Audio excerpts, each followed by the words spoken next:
Good evening प्यारे बच्चों। आज हम डिस्कस करेंगे एल्गी को। एल्गी क्या होते हैं? तो एल्गी जो हैं वो प्लांट किंगडम में सबसे शुरुआत में आते हैं, क्योंकि ये सिंपलेस्ट प्लांट फॉर्म्स होते हैं जिनके अंदर क्लोरोफिल्स पाया जाता है और मल्टी सेलुलर हैं, और ये प्लांट से बहुत ज़्यादा नज़दीक हैं। अगर हम बात करते हैं एक तरह से एवोल्यूशन की, तो सिंपलेस्ट प्लांट होते हैं जिनके अंदर अनडिफरेंशिएटेड थैलस लाइक फॉर्म्स होती हैं, यानी कि इनके अंदर सेलुलर लेवल पर या टिश्यू लेवल पर काम चलता है कि हर काम को एक सेल या एक टिश्यू करता है। ठीक है, जितने भी यूनिसेलुलर ऑर्गेनिजम्स होते हैं उनमें एक सेल होती है सिर्फ, और एक सेल ही सारे काम करती है।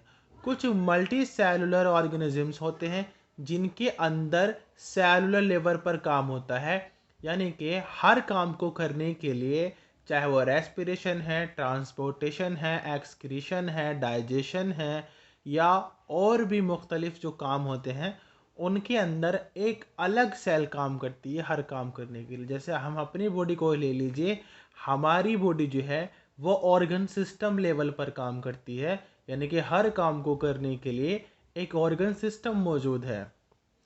चलिए, तो थैलस क्या होता है? थैलस यानी कि एक जाल नुमा स्ट्रक्चर, थैलस लाइक स्ट्रक्चर होता है। रिप्रोडक्शन जो रिप्रोडक्टिव ऑर्गन्स होते हैं वो सिंगल सेल्ड होते हैं, जिनको हम गैमेटेंजिया कहते हैं। ये क्या है? गैमेटेंजिया, जो कि सिंगल सेल्ड स्ट्रक्चर होता है। इस गैमेटेंजिया से जो स्पोर्स बनते हैं वो स्पोर्स बनते हैं, और आपके जो भी स्पोर्स होते हैं या फिर गैमेट होते हैं, ठीक है, तो ये गैमेटेंजिया से ही डेराइव्ड होते हैं। अब इनके थोड़े कैरेक्टरिस्टिक फीचर्स की बात करते हैं, थोड़ा डिटेल में जाते हैं। तो जो प्लांट बॉडी है इनकी थैलस होती है, जैसा कि हम ऊपर डिस्कस कर चुके हैं। ये थैलस बॉडी यूनिसेलुलर भी हो सकती है, क्योंकि मैंने बात की सिंगल सेल्ड होती है, और बहुत सारे सिंगल सेल्स कॉलोनी बनाकर भी रहती हैं, या फिर फिलामेंटस टाइप की होती हैं। जैसे कि अगर हम बात करते हैं यूलोथ्रिक्स की, तो यूलोथ्रिक्स का स्ट्रक्चर मैं यहाँ बना देता हूँ। ये बेटा यूलोथ्रिक्स का स्ट्रक्चर है। अब इसमें जो ये आपको चैम्बर दिखाई दे रहे हैं, ये चैम्बर एक सिंगल सेल को रिप्रेजेंट कर रहा है। हर एक चैम्बर एक सिंगल सेल को रिप्रेजेंट कर रहा है, यानी कि ये अलग, ऊपर वाली अलग सेल, नीचे वाली ये जो है ये इसे होल्ड फास्ट सेल कहते हैं। तो यहाँ पर ये क्या है, बहुत सारी सेल्स अरेंज्ड हो गई हैं प्लांट बॉडी के रूप में। इसको हम फिलामेंटस बॉडी बोलेंगे, क्योंकि ये फिलामेंटस टाइप की है, तंतु के आकार की है।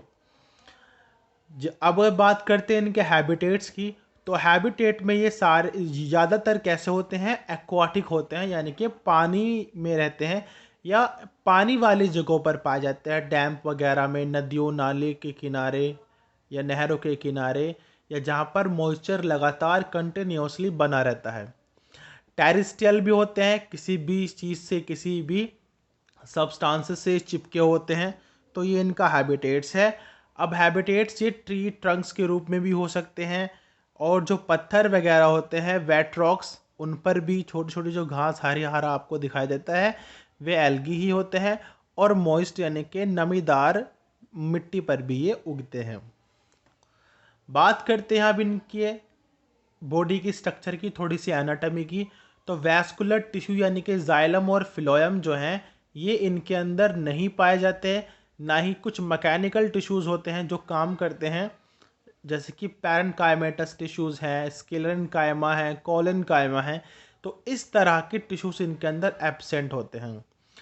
बात करते हैं रिप्रोडक्शन की, तो रिप्रोडक्शन इनके अंदर तीनों प्रकार से होता है, वेजिटेटिवली भी, असेक्सुअली भी और सेक्सुअली भी।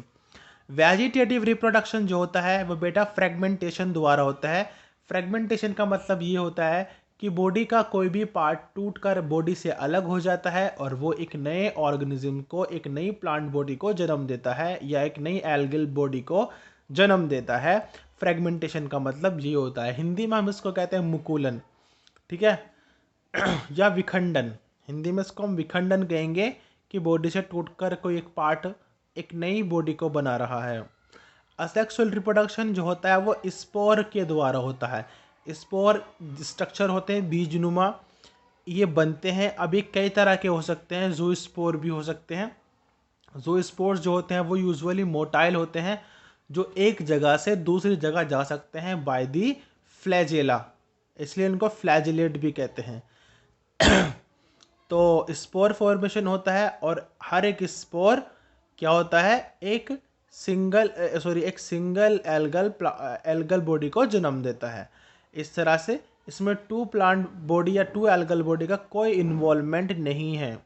अब हम आगे बात करते हैं सेक्सुअल रिप्रोडक्शन की। तो सेक्सुअल रिप्रोडक्शन गैमेट के द्वारा होता है। गैमेट बनते हैं, दोनों अलग अलग तरह के गैमेट बनते हैं और अलग अलग गैमेटों का फ्यूजन होता है। जैसे कि ये आप कह सकते हैं कि जैसे कि सेक्सुअल रिप्रोडक्शन में होता है, जो जैसे कि स्पर्म और ओवा मिलते हैं और एक नया ऑर्गेनिज्म बनता है, ऐसे ही गैमेट्स आपस में मिलते हैं। ठीक है, अब ये गैमेट्स कई तरह के हो सकते हैं, डिफरेंट ये वेराई करता है अलग अलग एल्गी स्पीसीज में या एल्गल फॉर्म्स के अंदर। जैसे कि इसमें एग्जांपल दिया हुआ है एनसीईआरटी में, आइसोगैमस। आइसो का मतलब होता है सेम, गैमस का मतलब होता है गैमेट्स। जब दोनों गैमेट्स बिल्कुल सेम हो, दोनों के अंदर कोई भी डिफरेंशिएशन ना हो, तो ऐसे गैमेट्स को हम आइसोगैमस कहते हैं। ये स्पायरोगायरा में पाया जाता है। स्पायरोगायरा एक अलग एल्गी होता है। ठीक है, उसको डायग्राम आप बुक वगैरह में देख सकते हैं, बुक में डायग्राम दिया हुआ है स्पायरोगायरा का, या ये मैंने स्पायरोगायरा में बना देता हूँ।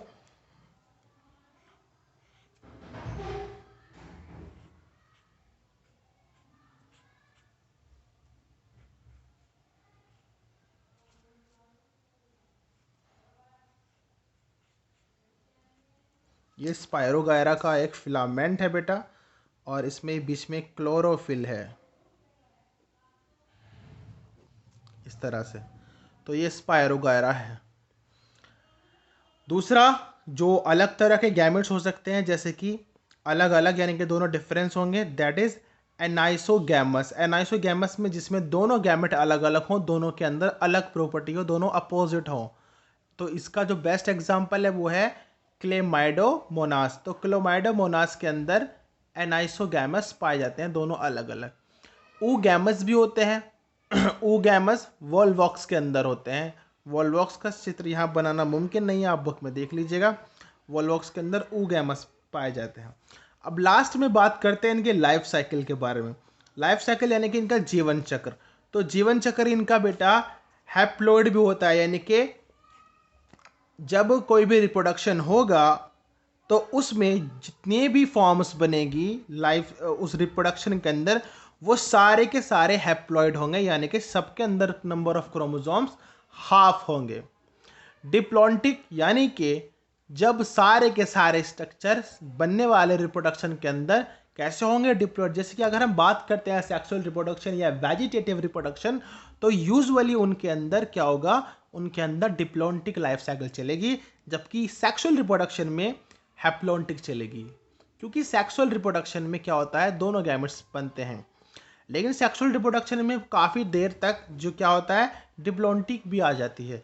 तो तब वहाँ पर हैप्लॉन्टिक हो जाता है, यानी कि जब आधी लाइफ साइकिल जो है वो half number of chromosomes structure द्वारा चल रही है और आधी